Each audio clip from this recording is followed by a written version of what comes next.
The Entrepreneur's Library, episode 77. Welcome to the Entrepreneur's Library, the only book-centric podcast that reviews all the top-selling business books and shares authors' perspective firsthand. This is your resource to finding the next great book that will enable you to grow personally and professionally. Welcome your host, Wade Danielson. Welcome back to the Entrepreneur's Library. Today we have Bill Treasurer, author of Leaders Open Doors, a radically simple leadership approach to lift people, profits, and performance. Welcome, Bill, and thank you for joining us on the Entrepreneur's Library. Oh, I'm glad to be here, Wade. Thanks. Will you take just a moment to introduce yourself and tell us just a little bit about you personally? Sure. First, I'm a dad. I've got 3 kids, twin 11-year-olds, Alex and Bina, my boy and my girl. And I've got a 8-year-old son, Ian, as well. And Ian inspired the book, and I'll tell you a little bit about that later. I'm also a business owner, an entrepreneur, if you will. I started Giant Leap Consulting 12 years ago after spending 6 years at Accenture in their change management practice, where I was a manager. Before that, I was with a company called Executive Adventure, which was an experiential team-building company. And I used to take executives in the outdoors doing ropes courses and such, and became vice president at Executive Adventure. And before that, I worked with a company called High Performing Systems, which specialized in leadership development, which I continue to do today. And before all of that, I was a captain of the U.S. high diving team. And I used to dive from 100-foot platforms into small pools for a living, 3 times higher than they go in the Olympic Games, traveling at speeds in excess of 50 miles an hour before hitting a small pool that was only 10 feet deep. So I've got a bit of a colorful background, but my specialty is leadership and courage building. That definitely is a colorful background. Do you still, obviously probably not at those heights, but do you still dive at all today? I'll tell you, I get my adrenaline fix in other ways today. Whitewater kayaking, for example, and I don't fit in my bathing suit the way that I used to. So I've let go of the high diving days, but they serve me very well. In fact, they really become the metaphor of my business. Giant Leap Consulting, my company, is a courage building company, and we're on a mission to help people and organizations be more courageous. And we use the high dive as the metaphor because, everybody's got to take a high dive personally or professionally somewhere in their life. And the question becomes, what's your high dive and where are you playing it too safe? So now we help people take whatever appropriate high dives they should be taking for their careers and for their businesses. Gotcha. Well, Bill, thank you for sharing a little bit about your personal background. Now let's jump right into your book, Leaders Open Doors, which was just made available for purchase on October 1st, 2014. And Bill, we're going to move quickly, but we're really going to cover the top questions that our listener/reader wants to get answered. And Sure. The first one is, what was the inspiration behind writing Leaders Open Doors? Well, I have been a practitioner of leadership development for over 20 years and have designed, developed, and delivered many, many leadership development programs, comprehensive in nature, for emerging and experienced leaders. I felt like I knew a thing or two about leadership. I've written 4 books now. I have an off-the-shelf facilitator training program called Courageous Leadership. I did my thesis on leadership in graduate school. I've literally traveled, around the world to places like Singapore and Hong Kong and Tokyo and Sydney and Zurich and Abu Dhabi and strange places teaching leadership development. So I felt like I knew a lot about leadership. And then one day I got some new counsel that really schooled me in the idea of leadership. And it came from an unlikely source. And that was my 5-year-old son, Ian. Ian came home from school one day, and my wife said, Ian got to be the class leader today. Now, this is the preschool in Asheville, North Carolina, where I live. But I thought, well, of course, my son got to be the class leader. I am the leadership expert that goes around the world. Come here, son. How cool is that? You get to be class leader. And when I asked him, I said, Ian, what'd you get to do as class leader? What he said was so innocent, and yet it really cut to me, to the heart of what leadership is all about. He looked at me and he said, I got to open doors for people. And I thought, wow, geez, I wasn't expecting to hear that. But I thought about it. And I thought about the leaders that have made a big difference in my life. And there were always folks who had given me a shot. They'd helped me prove myself to myself. They believed in me before I believed in myself. They helped me live into and up to my potential. That leaders, in fact, do open doors for people. I think, Wade, that too many leadership writers, myself included, spend too much time using fancy pants language and quadrant models and step approaches and complex processes and self-righteousness and try to prove to you how smart we are, instead of giving you simple North Star ideas that really resonate and work. And my 5-year-old son got me back to what matters most about leaders, the leadership process, and that is to open doors of opportunity for the people and the organizations that you serve in a leadership role. So, Bill, this next question, I think you've already begun to answer it, but I'm going to ask anyway, and that's what makes your book different? So you and I were kind of talking before, there's tons of books on entrepreneurship and leadership. What makes your book different from others regarding the same topic? I think that the book, what's different about it, in fact, it's different from other leadership books, and it's different from my own previous books, of which I'm proud of. But those books, they spend too much time trying to prove that the author is smart by using, big SAT words and such, instead of simple ideas that really matter. I mean, one of my Twitter hashtags is lead simple. And that is because I think that we've complexified the idea of leadership too much. We've become what I call the Legion of Leadership Complexifiers, the LLC. And so my son helped me sort of retire from the LLC. And instead of worrying about, do you think I'm smart, and giving you a book that proves to you that my intelligence, really what matters now is, do I give you ideas that resonate? Do they work? Are they useful above all? So I think that that's how the book is differentiated from other books out there on leadership and entrepreneurialism. And how would you suggest that the reader actually engage with your book? Is this one they can jump in and jump out based on information that they need, kind of cherry pick different ideas? Or was it really designed to be read from front to back? I think it's a little yes and. I think that the first 3 chapters that are sort of the ground laying for the book, it's part 1 is called Before the Door. And there's 3 chapters. One is it introduces the concept of open door leadership. It retells the story that about my son being the class leader for the day. The second chapter deals with the importance of opportunity focus, not problem focus. And then chapter 3 is the importance of discomfort, purposeful discomfort.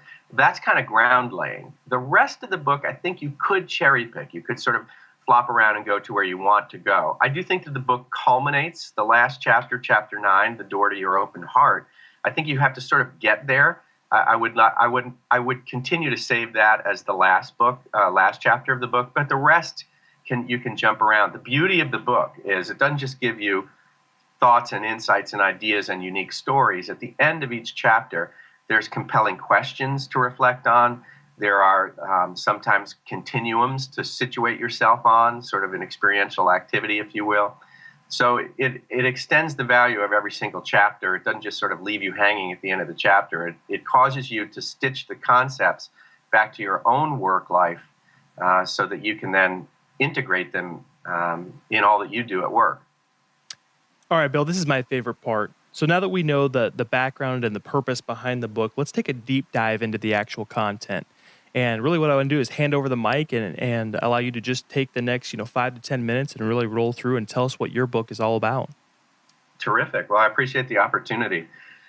The first chapter deals with open door leadership, and it situates the reader into this idea of the need for simple and important ideas about leadership. And it helps define the idea of open door leadership, which is basically, leadership's not about the leader. It never has been. It's about those being led. And yet a lot of leaders, sort of focus on their own ambition and their own climb and don't recognize that the people who help make that climb for you are the people that you're leading, and the fact that you are privileged to lead. So the disposition and the focus of leadership needs to be on those being led. So open door leadership is really about creating opportunities for the growth and development for people and organizations that you serve when you're in a leadership role. It's not about the idea of, say, open book or open door management. My door is always open. That's not what we're talking about. In fact, I think that sometimes the truest sign of an immature leader is that their door is always open, because I think that sometimes your own personal door to your office literally needs to be closed so you can get disconnected from all of your electronic tethers and actually do some thinking on behalf of the people that you lead. So it's not sort of open door leadership in that sense that my door is always open, but it means that I'm opening doors for others by way of creating opportunities for them. The second chapter is this sort of deeper look at the idea of an opportunity focus. Peter Drucker is basically the inventor of management consulting. He died a couple of years ago when he was 96 years old, a giant in our field. And he said that the focus of the organization must be on opportunities rather than on problems.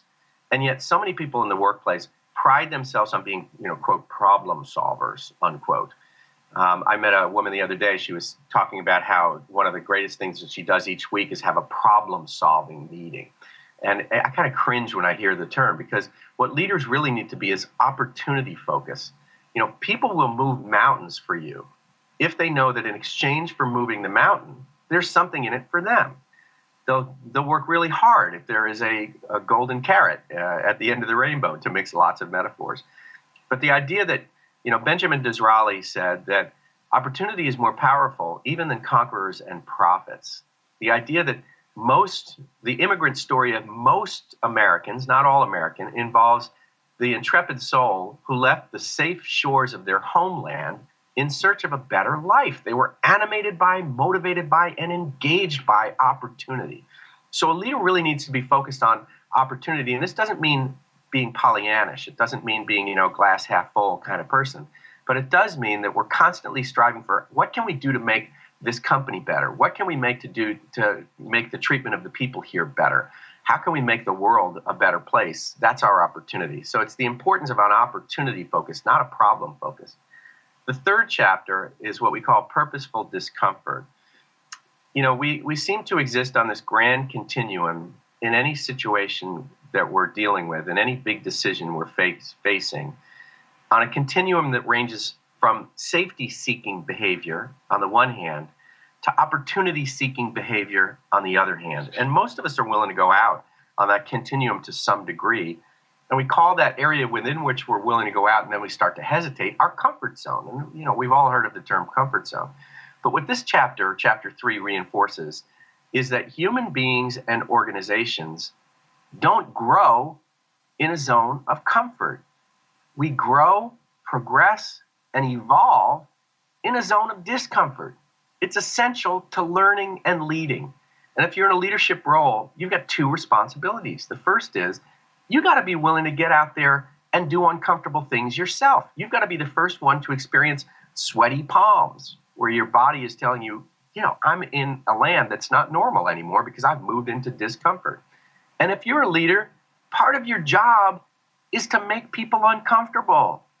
Now, that doesn't mean in a fear-provoking or a fear-stoking way, but it does mean nudging them into discomfort by having them pursue gulp goals where they go, gulp, where they're pursuing stretch goals that they are now moving outside of comfort. And in that chapter, I talk about how Ginny Rometty, the CEO of IBM, she puts it really well. She has a history of taking jobs that eclipsed her skills at IBM. And over 30 years, she would sort of parachute into a greenfield environment, create business, be in over her head in an area where she didn't have any, sort of knowledge and skills. And then she'd swim into those new skills by purposely putting herself in over her head. And she has a great quote from the Fortune magazine Most Powerful Women Summit. She said a couple of years ago, she said, comfort and growth don't coexist. Think about the entrepreneur, which is the focus of your show. Growth is a function of discomfort. You have to be willing to get uncomfortable in a purposeful way. So chapter 3 is focused on what we call purposeful discomfort. That takes us through that situation, that sort of ground laying of the book, the part 1, which is chapter 1, 2, and 3 that I just described. Then we move into part 2 of the book, which describes 6 different doors of opportunity, 6 doors that you can open for the people that you're leading in your organization. Chapter 4 is the proving ground door. People need something to prove. People work really hard and are extremely motivated when they're trying to prove something. Sometimes when they're trying to prove something to you, but mostly when they're trying to prove something to themselves. I'll give you an example. Richard Branson is obviously one of the foremost entrepreneurs of the modern age. He has started over 200 different Virgin companies. He started Virgin Records, Virgin Cell Phones, Virgin Airlines, now Virgin Galactic. He even has a bridal wear company called Virgin Bride. In his autobiography called Losing My Virginity, he tells the story of his mom is somebody who gave him something to prove to himself at an early age, and that she continued throughout his life to be a force to promote his own self-reliance and independence and force himself to prove himself to himself that he could do it. At 4 years old, she stopped the car 4 miles from where they live in the rural countryside of England, pushed him out of the car and said, "We'll see you later, Richard. Find your way home." Literally at 4 years old, he had to find his way home. And she didn't do that because she was a bad parent. They lived in the rural countryside. They were surrounded by the sea on one side, so it left 3 different directions that he could pull from. But in the process, that he learned at a very early age that having something to prove can be scary, but it can be extremely motivating. So leaders can open doors, the proving ground door, giving people an opportunity to prove themselves, giving them the shot, letting them have that moment where, all right, kid, let's see what you got. I'm going to put you in the game. That takes us to chapter 5, which is the thought shifting door. The spirit of this chapter is, a lot of times when you're leading people, they can get very narrow in their focus. They get very narrow in their function, in their discipline, in their task that they're working on. And they can see the world through that sort of limited lens. And what a leader needs to do is to provide a thought shift so that they can see in a bigger and a broader way that opens up more imagination and possibilities. So the example that I use in chapter 5, the thought shift door, is there was a chief marketing officer at a paper products company that I was working with as a consultant.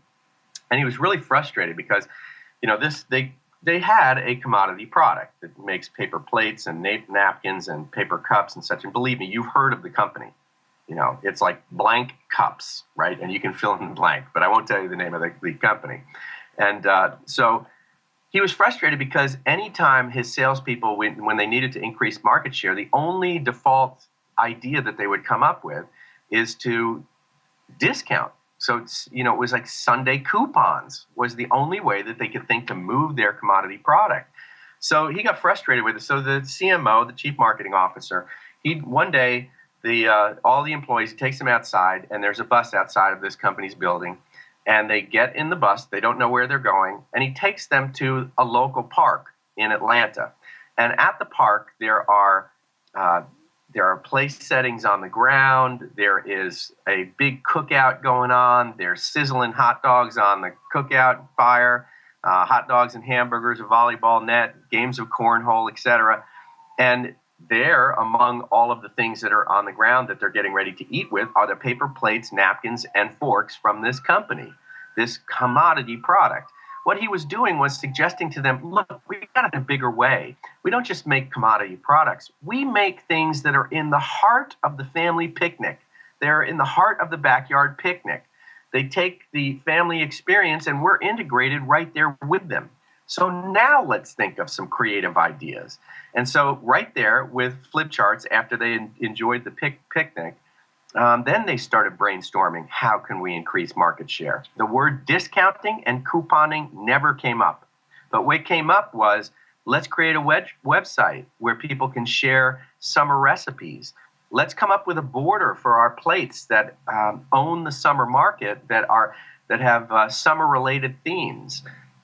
Let's be squarely in the space of owning the summer market. He had shifted their thinking.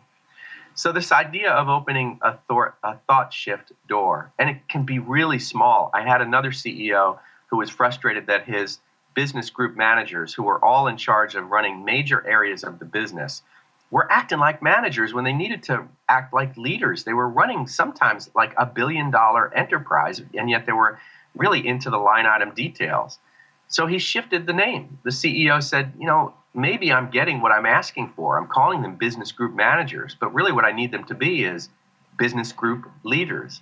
So he changed it to BGL, business group leaders, help create the thought shift in their mind that they needed to be more than managers.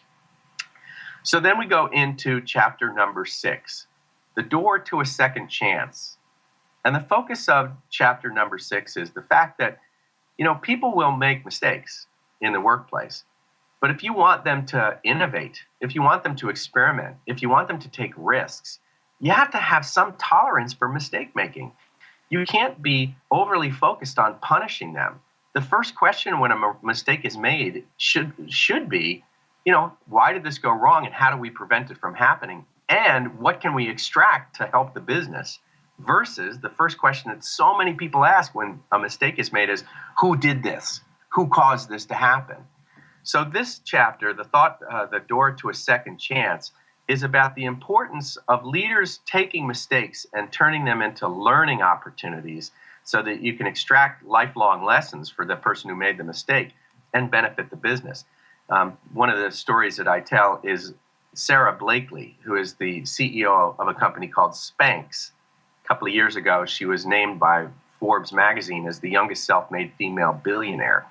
And she said that when mistakes are made at Spanx, especially when those mistakes key us in onto a new business insight, I'm never disappointed. In fact, I go up to people and give them a big high five. She asks two really important rhetorical questions. One is, what's the last best mistake? What's the last best mistake that you made? And then second, what's the last best mistake that you rewarded? So this idea that as leaders, we've got to be providing second chances and be less enamored with our role as the punisher to levy out consequence of noncompliance, and more interested in our role as coaches that help people learn things when they've gone the wrong way. The next door, chapter 7, is opening a door for others. Opening the doors for others. The easiest way to put this, Wade, is that this is our diversity chapter. A lot of times leaders, I've designed and developed a lot of leadership programs over the years. I've worked with about 75 different companies, and it's really striking to me when we put together a cohort of people to go through a leadership program for a company, that so many times that the senior leaders pick people to attend these programs who look just like them. So, typically I'll work with like 25 people that are going through an 18-month program that we'll design for that company. And when the leaders select the people that are going to go through that program, they always they pick replicates of themselves. So this chapter is about the importance of going out of your way as a leader to discover and pay attention to the people who are least like you, the populations of people who are in the minority in your organization that have a minority viewpoint sometimes, but have a lot of goodness and a lot of insight to offer your business. Sometimes leaders can breathe too much rarefied air at the senior executive in the C-level suite, sitting around tables in meetings all day, very disconnected from the people who are actually doing the actual real work. A leader's got to get out from that cloistering and go to the remote outpost in your organization, oftentimes where people are least like you, to grab insights that are much closer to the customer. There's a gentleman named Tom Johnson that I speak to in the book who eventually became the president of CNN. But before then, he was the editor of the Los Angeles Times. And it was not uncommon in the middle of the night to see him interfacing with the people who were running the printing presses at the LA Times in the middle of the evening. He'd be there at 10:30 at night, and he'd be sitting in the printing room talking with the printers, because at heart, that's who he was. But he knew that he had to go out to that part of the organization to really understand the culture in his own organization and make sure that people were still feeling connected to the organization. So that chapter is about opening doors for others. And I spent a lot of time talking about how male leaders in particular need to go out and get close to the women in the organization so that they're not excluding them from opportunities. Let's face it, the glass ceiling is starting to become more permeable, but it still exists. And while it's not up to men to dismantle the glass ceiling entirely, they have to be a constructive force in that process. They cannot be obstructionists. They cannot be oblivious to the plight of women in the workplace. And so that chapter is about the importance of diversity, and in particular of men creating opportunities for women. The next chapter is chapter 8, The Door to a Personal Transformation. And this is that the leader has to respect the fact that one moment in time, a leader can say something to you in one moment that might have a transformative impact on the rest of your career. I tell the story about how one leader told this middle manager, who, a 38-year-old guy who's making his way in the world. He's got sharp elbows. He's really concerned about his climb. And yeah, he's leading people, but he's really concerned about, hey, where am I going? And his boss, an open door leader in his life, during a performance review said, look, you're doing good over here. You could course correct a little bit over here. I like what I'm seeing over here. But there's one other thing I want to tell you. I think you're starting to become a brown noser. Oh, imagine how that stung to get that kind of feedback. But what it did was it opened up a space for that person to see himself in a real way and give him transformative feedback that he could do something about and impact his career and the trajectory of his career in a positive way. The leader also told him, he said, look, you're a clever guy, you're an imaginative guy. If you're laughing at my jokes harder than they are funny, that's manipulation. And above all, it's dishonesty. Trust yourself and care less what other people think about you. Trust your instincts and go out there and go get it. He gave him permission to not have to be a people pleaser and a schmoozer. And that middle manager attributes his success in his career not to his sharp-elbowed climb, but to that one moment where he got the tough feedback, the velvet hammer feedback, delivered in an assertive but in a professional way that caused a transformation in his own life. When you're in a leadership role, you can have a pivotal impact on somebody that might impact the rest of their career. And Chapter 8, The Door to a Personal Transformation, is dedicated to honoring that role. Chapter 9 is sort of the culmination chapter of the book, and it's called The Door to Your Open Heart. And what this chapter says is that, look, you can be a leader who's focused on others. You can go out of your way to understand the rest of the organization and appreciate diversity. You can cause people to have thought shifts. You can be a transformative person. But if you are never revealing who you are behind your role as a leader, people will never be fully loyal to you. Because at the end of the day, people want to know that you care about them, and they want to know that you put your pants on the same way in the morning that they do. They want to make sure that you haven't lost sight of your own roots. They want to make sure that you've got confidence, but they also want to make sure that you've got humility. They don't like to follow arrogant people. So you've got to be able to reveal occasionally and not permanently, but reveal your open heart. The story I tell in that book is actually from my own life. I had a boss who was a former Vietnam veteran. He had served 2 Vietnam tours behind enemy lines in covert operations, and he was wrapped a little tight. And he would talk in very clipped terms. He would always address me by my last name. He'd say, all right, Treasurer, we're going to be working with this group today. I want you to make sure that all the materials in the classroom, and then we're going to work with them, and we're going to move out. Are you ready? All right, let's go. So he always talked in sort of that military manner. And frankly, I was afraid of him, intimidated in some respect. In respect of him, but intimidated. I didn't know if he cared about me. And I didn't really know who he was beyond the exterior of his lieutenant colonel rank. And this is a civilian job that I had. But one day, I had an opportunity to be in a car ride with him for 2 hours. And I wasn't looking forward to this car ride because he's a strong introvert. And as I told you, he's got this very sort of stiff-backed background. But he looked at me and he said, hey, Bill, would you mind if I turned on the radio for the car ride? And I thought, well, yeah, sure. I'm going to play some music, like CD music. And I thought, okay, great. Here I'm going to be listening to like old-timey gospel music for the next 2 hours in the car ride. But instead, what came screeching out of the car speakers was Creedence Clearwater Revival, Run Through the Jungle, right? And for the next 2 hours, he shared stories with me about his Vietnam experience. And these were real and visceral, and it showed me about him as a leader when he was leading in a different way, where there were some serious consequences if you didn't lead the right way.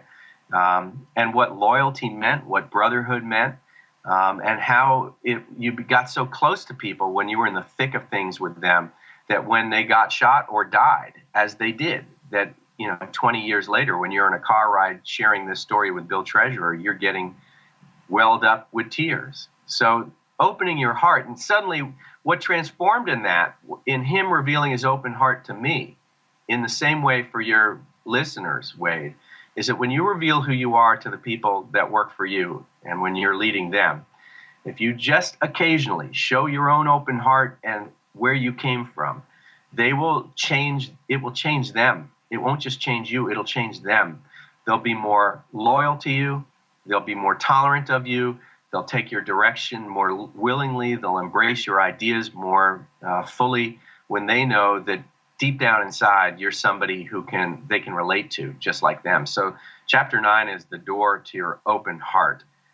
The conclusion to the book now, it concludes with leading door to door. It impels the reader to go out and open doors for others, because for most of the book they've been reflecting on leaders that have opened doors for them, but now it gets them thinking about who they should be opening doors for. And the beauty of this new second edition of the book, Wade, is an epilogue. And the epilogue of the book, I think, is just super valuable. First of all, it shares the story of my own experience since publishing the first edition, and all of the unique situations that I've now been called into, including working with the Pittsburgh Pirates at their training camp at spring training for 3 days, which was just amazing. But the epilogue, I invited 10 world-renowned leaders, people who write leadership books, people like Ken Blanchard, who wrote The 1 Minute Manager, Jim Kouzes, who along with Barry Posner wrote The Leadership Challenge, Jack Zenger, who runs Zenger Folkman, who does a lot of leadership development and wrote The Extraordinary Leader, Bev Kay, another author, Mark Sanborn, who wrote another leadership book, and he wrote The Fred Factor, Vern Harnish, who writes for Fortune magazine, 10 leaders who are great, renowned leadership writers. And I asked them to submit stories about leaders who opened doors for them. And so they did just that. So the epilogue alone, to me, is worth the price of admission of this book, because it not only does it include my own story, but it includes stories of 10 other leaders who have been, you get to see sort of the leaders behind the leader writers, the leaders who impacted them and formulated their thinking. So it makes it quite powerful. So that is the deep dive walkthrough of Leaders Open Doors, and readers can find out more about it at leadersopendoors.com. So, Bill, thank you for doing that. And you just broke down basically, shorthand what your book's all about. Now I'm asking you to even take it a step further in this next question, and that is that if the reader can only take away one concept, principle, or action item out of your entire book, everything you just talked to us about, what would you want that to be? I would say, get out of yourself. Get out of yourself and stop focusing on you, and stop focusing and focus a little bit less, not gigantically less, but a little bit less on results. Focus more on the means to the results, and that means focusing on the people that you're leading. Leadership is a tradition. It is a tradition that we pass from one person to another across generations like a baton in a race. And when you're holding that baton, you've got two responsibilities. One is to leave the organization better off than you found it. But the second one is even more important, to leave people better off than you found them. And the treatment of people will determine the results. The results come second. Results matter, but the treatment of people determine the quality and the volume of the results that you get. So get out of yourself and get focused on the people that you lead. Go to them not just with direction, not just dictating what the goals of the organization are, but go to them to find out what are their career aspirations. How do they want to grow and develop? What do they want from your leadership? Have a conversation like that, even outside of the goals of the organization. Take an interest in them, and then focused on creating opportunities for them that help them grow in the direction of their aspirations and further the goals of the organization at the same time. So get out of yourself and focus on the people you lead. That's a powerful takeaway. And this next question is something that kind of follows along with that, and that's, do you have a favorite quote from your book? Well, each chapter of the book begins with a quote from a famous person, if you will. I do like the Benjamin Disraeli quote that I had earlier, which is that opportunity is more powerful even than conquerors and prophets. But I like this one even better. And this is by Albert Einstein. And it's a little quote that I came across, and I didn't even, I'd never heard it before, and you probably hadn't either. And that is that all that is valuable in human society depends on the opportunity for development accorded the individual. I'll read it again. All that's valuable in human society depends upon the opportunity for development accorded the individual. Albert Einstein, one of the smartest people who ever lived, is basically said, hey, you know what? All that really matters in society is, do people have an opportunity to grow, develop, and progress? And when you're in a leadership role, that needs to be your focus. So I think that that's a wonderful quote by Einstein. So we just talked about a quote that's had a huge impact on you. Can you give the reader listener that's listening, can you give them an extremely impactful book that's influenced your life? Wow, there is a lot. I'll give you one book and one essay, and I'll start with the essay. I think that if you're a person who is into the self-improvement movement or the human potential movement, I think that one of the most important pieces of American literature ever written is an essay by Ralph Waldo Emerson. And the simple name of the essay is Self-Reliance. And it is powerful. You will read it, and it will be like little small fists punching you in the face in a good way to create illumination. It's a fantastic piece of literature. I would impel I would implore any entrepreneur and leader to read that book, the essay. Then the second one is more obscure and very interesting, and it was very powerful for me. But Stanley Milgram, who did the famous Milgram studies, which were these electrical studies where you would sit at the electrical switch and you could turn up the volume of the electrical impulse that you were giving to somebody in another room, an electrical shock. And it turned out that you weren't, but you thought that you were in the way that the research was situated. And he's the one, by the way, when you hear about the Kevin Bacon game, 6 degrees of separation, that's really Milgram's work that you're referring to. But Stanley Milgram wrote a very powerful book that talks about the banality of evil. And the title of the book is Obedience to Authority. And it looks at all the ways that since we're a little kid, we learn to obey. And we're taught to, it's one of the first things, you respect me because I'm your mother and your father. We learn to be in a submissive position right from as soon as we come out of the womb.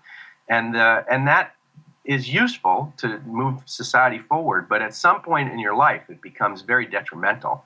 And we start being obedient to authority figures that we shouldn't be. And we start just, saying, hey, I'm just doing what I was told. I'm just being a good soldier at just doing my job.